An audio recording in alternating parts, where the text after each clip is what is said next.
Social media. It is a phrase that is talked about in almost any conversation. The internet was taken by storm when social media was first launched. It started as a place to share fun events from your life, but now it has become a worldwide competition of who can get the most likes, follows, or views. Children, teens, and adults alike are on the internet for hours scrolling endlessly through Instagram posts, TikTok videos, and useless information that could be considered entertaining. Although it is a fun place to interact with others, how is it affecting your mental health? Or more specifically, how is it affecting the younger generation? In this speech, I'd like to take a look at that question and try my best to answer it. Over my teen years, but there have been countless of times where my parents have said to me or my sister, "You do not know what it is like to not have electronic devices always at your fingertips." These conversations usually come up when my sibling or I have been on our devices way too much to be that's normal amount. Roll and Stewart write in their article that growing up with smartphones, teens do not have a reference for interpersonal communications in the absence of their devices and associated technologies, whereas adults who experienced a pre-digital age have the opportunity to separate themselves from the media that they use. Teen digital media use may feel like a human need, a vital aspect to their existence. In essence, they're saying that technology can become addicting. Let us take a look at the app YouTube on my phone.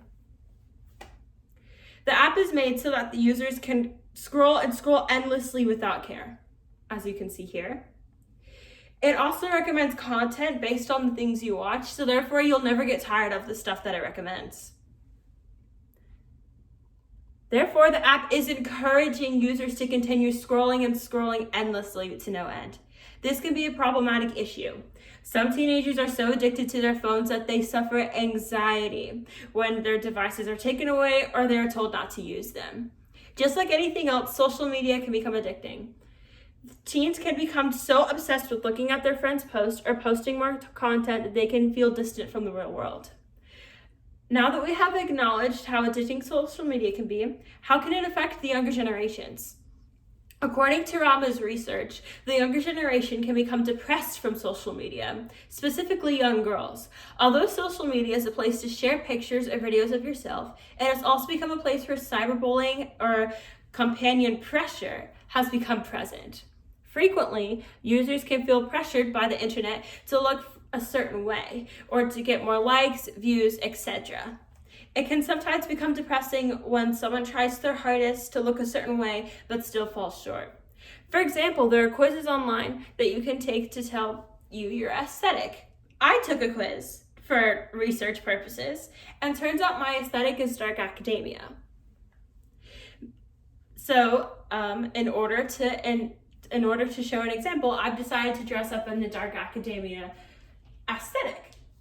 As you can see, you have the button-down collar, the sweater, and then sometimes a skirt or jeans with it as well. Many teens take these assessments and change their whole lifestyles to fit whatever the theme is, even though they may not always like it. Although this could be a good thing to have so that people can become more stylish, it can also ruin their self-esteem. Nobody looks the same. So when a teenage girl tries to look like a specific model and still does not look the same way, it can cause the girl to feel depressed and develop body dysphoria. Teens can become lonely in the real world, so they will gravitate to social media to make friends. The need to be accepted is so strong that some people will do anything just to receive internet praise.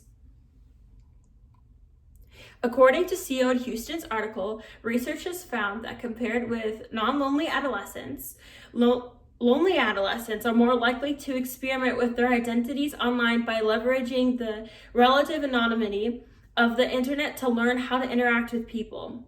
While it can be a good thing for teens to talk to other people online, it can be dangerous in the sense that they could develop social anxiety because of the peer pressure or cyberbullying they experience on the internet. Anxiety is something everyone deals with, but when it gets to the point where a teen is too anxious to stop being on their devices, there's an issue. As well as causing teens mental health issues, it can change the perspective of the world and how they act, communicate, and engage with other people. For example, on TikTok, there is a trend called the devious lick, where teens would steal school property and post a video of them doing it on TikTok as well so they could receive views and praise and hearts.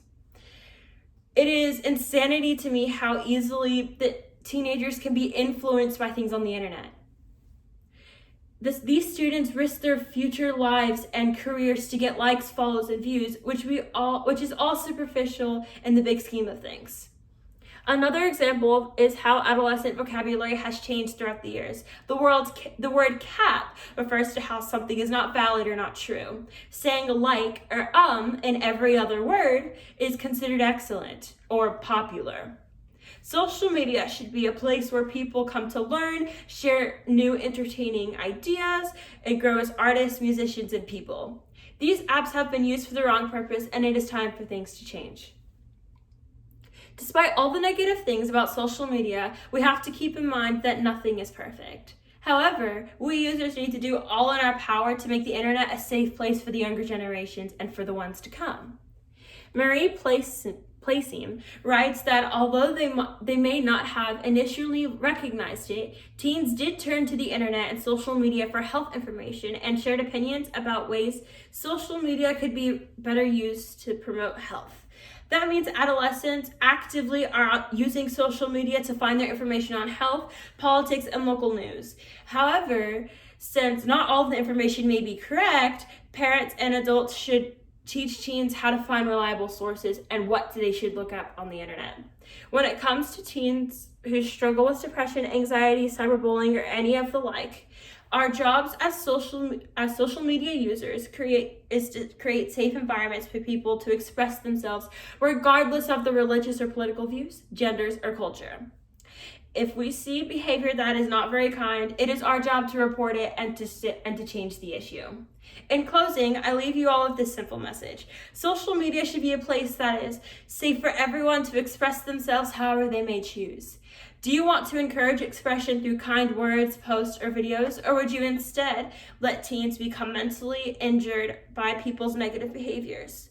Ultimately, the choice is yours. In order to make a change, start on your pages, make them a place for positive vibes only, as the younger generation says.